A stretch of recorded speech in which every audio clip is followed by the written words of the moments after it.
ADGP MR Ajith കുമാറിനെതിരായ പരാതികളിൽ അന്വേഷണ report വരട്ടെയെന്ന് ഇടതുമുന്നണി കൺവീനർ TP രാമകൃഷ്ണൻ. ആരോപണങ്ങളുടെ അടിസ്ഥാനത്തിൽ ശിക്ഷിക്കാനാകില്ല. ആരോപണങ്ങൾ ശരിയെങ്കിൽ കടുത്ത നടപടിയുണ്ടാകുമെന്നും TP രാമകൃഷ്ണൻ പറഞ്ഞു. PV അൻവർ ഉന്നയിച്ച എല്ലാ കാര്യങ്ങളും പരിശോധിക്കും. P ശശിക്കെതിരായ പരാതി എഴുതി തന്നാൽ അന്വേഷിക്കുമെന്നും രാമകൃഷ്ണൻ LDF യോഗത്തിന് ശേഷം മാധ്യമങ്ങളോട് പറഞ്ഞു. വിവരങ്ങളുമായി ശാലിനി ചേരുന്നു. ശാലിനി, ഇടതുമുന്നണി യോഗത്തിൽ തീരുമാനമായത് അൻവർ ഉന്നയിച്ച ആരോപണങ്ങൾ തള്ളിക്കളയുന്നു എന്നുള്ളതല്ല, പക്ഷേ അന്വേഷിക്കും. ആരോപണങ്ങളിൽ അന്വേഷണം കൃത്യമായി നടക്കും. അതിനുശേഷം അന്വേഷണ റിപ്പോർട്ട് വന്നതിന് ശേഷം നടപടി വേണമെങ്കിൽ അങ്ങനെ. അതാണ് ഇടതുമുന്നണി കൺവീനർ മാധ്യമങ്ങളോട് പറഞ്ഞത്. തീരുമാനമായത് അങ്ങനെയാണെന്ന് മനസ്സിലാകുന്നു. കൂടുതൽ വിവരങ്ങൾ എന്തൊക്കെയാണ്?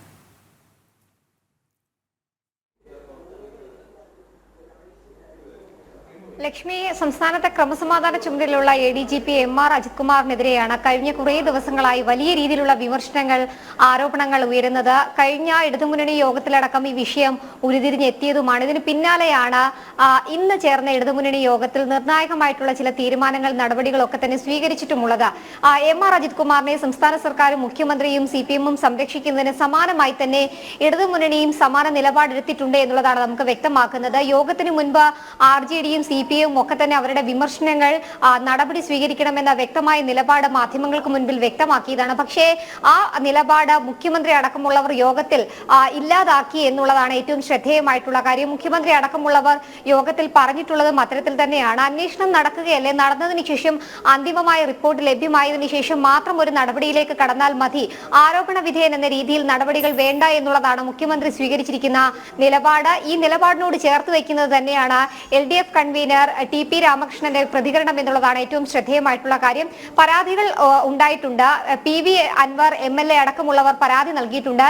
ഈ പരാതിയുടെ അടിസ്ഥാനത്തിൽ അന്വേഷണം നടക്കുകയാണ്. DGP റാങ്കിലുള്ള ഉദ്യോഗസ്ഥരടക്കമുള്ളവർ അന്വേഷണം നടത്തുകയല്ലേ, അതിന്റെ ഒരു ഫലം എന്താണെന്ന് വരട്ടെ, അതിനുശേഷം മാത്രം ഒരു നടപടിയിലേക്ക് കടക്കാം എന്നുള്ളതാണ്. അതിനോട് ചേർത്ത് വെച്ച് തന്നെയാണ് EP ജയരാജൻ അടക്കമുള്ളവർക്കെതിരെ ആരോപണം ഉയർന്നപ്പോൾ അവരെ തലസ്ഥാനത്ത് നിന്ന് നീക്കിയില്ലേ എന്ന മാധ്യമപ്രവർത്തകരുടെ ചോദ്യത്തിന് EP-യെ നീക്കിയത് സംസ്ഥാനത്തെ കേരള പ്രഭാരി കൂടിയായിട്ടുള്ള BJP കേരള പ്രഭാരി പ്രകാശ് ജാവദേക്കറെ കണ്ടത് മാത്രമല്ല, സംഘടനാ കാര്യങ്ങളായിട്ടുകൂടിയുള്ള കാര്യങ്ങൾ ഉള്ളതുകൊണ്ട് മാത്രമാണ് EP-യെ സ്ഥലത്ത് നിന്ന് മാറ്റിയത് എന്നുള്ളതായിരുന്നു അദ്ദേഹത്തിന്റെ പ്രതികരണം. ഒപ്പം തന്നെ മുഖ്യമന്ത്രി സ്വീകരിച്ചതിന് സമാനമായ നിലപാട് സ്വീകരിച്ചുകൊണ്ട് അദ്ദേഹത്തിനെ സംരക്ഷിക്കുന്ന, ADGP-യെ സംരക്ഷിക്കുന്ന ഒരു നിലപാട് തന്നെയാണ് LDF കൺവീനർ സ്വീകരിച്ചിട്ടുള്ളത്. ഒപ്പം തന്നെ ഏതെങ്കിലും തരത്തിലുള്ള പരാതികൾ നൽകുകയാണെങ്കിൽ ആ പരാതികൾ സ്വീകരിച്ചുകൊണ്ട് നടപടി സ്വീകരിക്കാം, അല്ലെങ്കിൽ അന്വേഷണം നടത്താം എന്നുള്ളതാണ് LDF കൺവീനർ വ്യക്തമാക്കിയിട്ടുള്ളത്. PV അൻവർ നിരവധി പരാതികൾ ഉന്നയിക്കുന്നുണ്ട്. ആ പരാതികൾ രേഖാമൂലം എഴുതി നൽകട്ടെ, എഴുതി നൽകിയതിനു ശേഷം മാത്രം പരാതിയിൽ മേൽ അന്വേഷണം നടത്തി മറ്റ് നടപടികൾ സ്വീകരിക്കാമെന്നുള്ളതാണ് കൺവീനർ വ്യക്തമാക്കിയിട്ടുള്ളത്. അതിൽ മറ്റൊരു കാര്യം കൂടി അദ്ദേഹം സൂചിപ്പിക്കുകയുണ്ടായി. ഈ PV അൻവർ അടക്കമുള്ളവർ പരാതി ഉന്നയിക്കുമ്പോൾ അൻവർ പറയുന്ന കാര്യങ്ങൾ, അതായത് PV അൻവർ അല്ല LDF, അദ്ദേഹം ഒരു ഇടതുപക്ഷ MLA മാത്രമാണ്, അതുകൊണ്ട് അദ്ദേഹം പറയുന്നത് എല്ലാത്തിനും നടപടി എടുക്കാനാകില്ല എന്നൊരു ദ്വയാർത്ഥത്തിൽ കൂടിയാണ് അദ്ദേഹം പ്രതികരണം നടത്തിയിട്ടുള്ളത്. മറ്റൊരു പ്രത്യേകിച്ച് എടുത്തു പറയേണ്ട ഒരു കാര്യം, അൻവറിന്റെ പരാമർശത്തിൽ അദ്ദേഹം സൂചിപ്പിച്ചൊരു കാര്യമാണ് ഈ മന്ത്രിമാരടക്കമുള്ളവരുടെയൊക്കെ ഫോൺ സംഭാഷണങ്ങൾ ചോർത്തുന്നതുമായി ബന്ധപ്പെട്ട ചില കാര്യങ്ങൾ. ഫോൺ ചോർത്തൽ ഒരിക്കലും അംഗീകരിക്കാൻ കഴിയില്ല. അത്തരത്തിൽ എന്തെങ്കിലും തെളിവുകളോ മറ്റു കാര്യങ്ങളോ ഉണ്ടെങ്കിൽ പാർട്ടിയോ അല്ലെങ്കിൽ സംസ്ഥാന നേതൃത്വത്തെയോ അറിയിക്കട്ടെ, അതിനുശേഷം കൃത്യമായ ഒരു അന്വേഷണത്തിലേക്കും നടപടിയിലേക്കും സർക്കാർ കടക്കും എന്നുള്ളതാണ് അദ്ദേഹം ഉന്നയിച്ചിട്ടുള്ളത്. എന്തായാലും വലിയ രീതിയിലുള്ള വിമർശനങ്ങൾ, വിവാദങ്ങളൊക്കെ ചൂടുപിടിച്ച് നിൽക്കുമ്പോൾ തന്നെയാണ് MR അജിത് കുമാറിനെ പൂർണ്ണമായും സംരക്ഷിച്ചുകൊണ്ട് ഇടതുമുന്നണി യോഗം അവസാനിച്ചിട്ടുള്ളത്. ആദ്യ യോഗത്തിൽ എടുത്തിട്ടുള്ള നിലപാട്, സംസ്ഥാന സർക്കാർ എടുത്തിട്ടുള്ള നിലപാടിന് എല്ലാവിധ പിന്തുണയും നിരുപാധികം നൽകുന്നു എന്നുള്ളത് തന്നെയാണ്. പക്ഷേ അതിന്റെ ഒരു വശത്തായി പറഞ്ഞു വെക്കുന്നത് അന്വേഷണം നടക്കും, അന്വേഷണത്തിൽ എന്തെങ്കിലും തെറ്റായി സംഭവിച്ചിട്ടുണ്ടെന്ന് കണ്ടെത്തിയാൽ കൃത്യമായ നടപടിയും ഉണ്ടാകുമെന്നുകൂടി പറഞ്ഞു വെക്കുന്നു എന്നുള്ളതേ ഉള്ളൂ.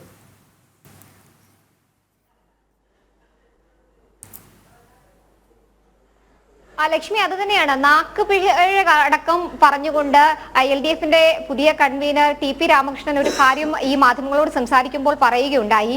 മുഖ്യമന്ത്രി തന്നെ പറഞ്ഞിട്ടുണ്ടല്ലോ, പോലീസ് അസോസിയേഷന്റെ സംസ്ഥാന സമ്മേളനത്തിൽ കുറ്റാരോപിതരെ അല്ലെങ്കിൽ കുറ്റവാളികളെ വേദിയിൽ ഇരുത്തിക്കൊണ്ട് തന്നെ അത്തരത്തിൽ ചില പരാമർശങ്ങൾ നടത്തിയിട്ടുണ്ടല്ലോ എന്ന് അദ്ദേഹം തന്നെ പറയുകയുണ്ടായി. അത് മാധ്യമപ്രവർത്തകർ പിന്നീട് തിരുത്തിയപ്പോൾ കുറ്റാരോപിതർ അല്ലെങ്കിൽ ആരോപണം ഉന്നയിക്കപ്പെട്ടിട്ടുള്ള വ്യക്തികൾ എന്ന രീതിയിൽ MR അജിത് കുമാറിനെതിരായിട്ടുള്ള ആരോപണത്തെ തിരുത്തുന്ന അല്ലെങ്കിൽ അത് അത്തരത്തിൽ വളച്ചൊടിക്കുന്ന രീതിയിലേക്ക് അദ്ദേഹം ഒരു സമീപനം സ്വീകരിക്കുകയും ചെയ്തിട്ടുണ്ട്. എന്തായാലും അന്വേഷണം നടക്കുകയാണ്. അന്വേഷണത്തിന്റെ അടിസ്ഥാനത്തിൽ മാത്രമായിരിക്കും നടപടി എന്നുള്ളതാണ്. മുഖ്യമന്ത്രിയും CPM-ഉം ഒക്കെ കഴിഞ്ഞ ദിവസങ്ങളിൽ ഇതേ കാര്യം തന്നെയാണ് ആവർത്തിച്ചിട്ടുള്ളത്. അതായത് MR അജിത് കുമാർ തെറ്റ് ചെയ്തിട്ടില്ല, അല്ലെങ്കിൽ അദ്ദേഹം തെറ്റ് ചെയ്തിട്ടുണ്ടെങ്കിൽ അത് തെളിയട്ടെ, അതിനുശേഷം കൃത്യമായ ഒരു നടപടിയിലേക്ക് പാർട്ടി കടക്കും എന്നുള്ളൊരു സംരക്ഷണ കവചം അത് CPM ഒരുക്കുകയാണ്.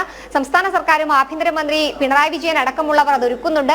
സമാനമായ നിലപാട് തന്നെയാണ് ഇന്നത്തെ ഇടതുമുന്നണി യോഗത്തിലും സ്വീകരിച്ചിട്ടുള്ളത്. എന്തായാലും യോഗത്തിന് മുൻപ് മാധ്യമങ്ങളെ കണ്ടപ്പോൾ ഉണ്ടായ പ്രതികരണങ്ങൾ CPI-യുടെ സംസ്ഥാന സെക്രട്ടറി ബിനോയ് വിശ്വവും ഒപ്പം തന്നെ RJD-യുടെ സംസ്ഥാന നേതാക്കൾ അടക്കം ഉന്നയിച്ചവർ ചില പരാമർശങ്ങൾ ഉന്നയിച്ചിരുന്നു. ഇതടക്കം കാര്യങ്ങൾ മുന്നോട്ട് വെച്ച് അജണ്ട വെച്ചുകൊണ്ട് തന്നെ ഇടതുമുന്നണി യോഗത്തിൽ ഈ വിഷയം ചർച്ച ചെയ്യണമെന്നാണ്. പക്ഷേ LDF കൺവീനർ വ്യക്തമാക്കിയിട്ടുള്ളത് അത്തരത്തിൽ ഒരു ചർച്ചകളും ഇന്നത്തെ യോഗത്തിൽ ഉണ്ടായിട്ടില്ല.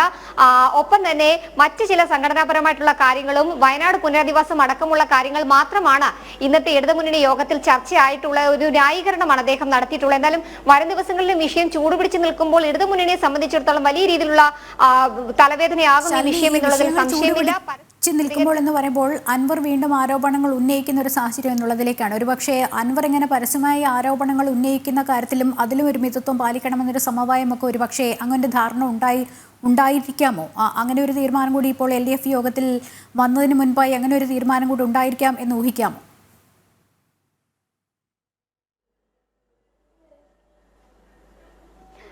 ലക്ഷ്മി, അത്തരത്തിലൊരു തീരുമാനമോ അത്തരത്തിലൊരു വാക്കുകളോ ഒന്നും തന്നെ LDF-ന്റെ കൺവീനറുടെ ഭാഗത്തു നിന്ന് ഉണ്ടായിട്ടില്ല. അദ്ദേഹം ആരോപണങ്ങൾ ഉന്നയിക്കുകയല്ലേ, അദ്ദേഹത്തിന്റെ കയ്യിൽ തെളിവുകൾ ഉണ്ടെങ്കിൽ അത് രേഖാമൂലം പരാതിയായി നൽകട്ടെ എന്നുള്ളതായിരുന്നു LDF-ന്റെ കൺവീനർ സ്വീകരിച്ച നിലപാട്. അത് തന്നെയാണ് ഇന്ന് ഫോൺ സംഭാഷണമാണെങ്കിലും മറ്റ് പരാതികളാണെങ്കിലും പരാതികൾ രേഖാമൂലം നൽകിയാൽ അതിൽ അന്വേഷണം നടക്കും, അന്വേഷണത്തിൽ തെറ്റുണ്ടെങ്കിൽ കുറ്റക്കാർക്കെതിരെ നടപടിയെടുക്കും എന്നൊരു നിലപാടാണ് പാർട്ടിയുടെ ഔദ്യോഗിക നേതൃത്വം LDF-ഉം ഇപ്പോൾ സ്വീകരിച്ചിട്ടുള്ളത് എന്നുള്ളതാണ് ശ്രദ്ധേയമായിട്ടുള്ള കാര്യം. അത് അവിടെയാണ് നമ്മൾ സൂചിപ്പിക്കേണ്ടത്. കൃത്യമായൊരു സംരക്ഷണ കവചം ADGP MR അജിത് കുമാറിന് ഒരുക്കുന്നുണ്ട്. അത് സംസ്ഥാനത്തെ മുഖ്യമന്ത്രി ഒരുക്കുന്നതിന് സമാനമായി തന്നെ CPM-ഉം അതിന് പിന്നാലെ ഇപ്പോൾ ഇടതുമുന്നണിയും സ്വീകരിക്കുന്നുണ്ട് എന്നുള്ളതിൽ സംശയമില്ല. ഈ വിഷയങ്ങളിൽ പ്രതിപക്ഷ പ്രതിഷേധങ്ങളും വരും ദിവസങ്ങളിൽ വലിയ രീതിയിൽ ചർച്ചയാകുമെന്നുള്ളതിൽ മാറ്റമില്ല. കാരണം വലിയ രീതിയിലുള്ള വിമർശനങ്ങളാണ് ഈ ഒരു വിഷയവുമായി ബന്ധപ്പെട്ട് മുഖ്യമന്ത്രിക്കെതിരെ ഉയരുന്നത്. കാരണം ക്രമസമാധാന ചുമതലയുള്ള ADGP-യാണ്, അദ്ദേഹത്തിനെ ആ സ്ഥാനത്ത് നിന്ന് പൂർണ്ണമായും നീക്കിക്കൊണ്ടൊരു അന്വേഷണം വേണമെന്നുള്ള ഒരു ആവശ്യം പ്രതിപക്ഷം ഉന്നയിക്കുന്നുണ്ട്, യുവജന സംഘടനകൾ ഉന്നയിക്കുന്നുണ്ട്, മുന്നണിക്കുള്ളിൽ നിന്ന് തന്നെ CPI-യും RJD-യും ഉന്നയിക്കുന്നുണ്ട്. ഇതിൽ ഏത് തരത്തിലുള്ള പ്രതികരണങ്ങൾ മറുപടികൾ വരുന്ന ദിവസങ്ങളിൽ ഇടതുമുന്നണി സ്വീകരിക്കുമെന്നുള്ളതാണ് അറിയേണ്ടത്. ഏതെങ്കിലും തരത്തിലുള്ള പ്രതിരോധത്തിലേക്ക് എത്തുമ്പോൾ ഒരു പക്ഷേ MR അജിത് കുമാറിനെ സ്ഥാനത്ത് നിന്ന് നീക്കുമോ എന്നുള്ളതും വരും ദിവസങ്ങളിൽ കണ്ടറിയേണ്ട കാര്യമാണ്. ലക്ഷ്മി, ശാലിനിയാണ് വിവരങ്ങൾ നൽകിക്കൊണ്ടിരുന്നത്.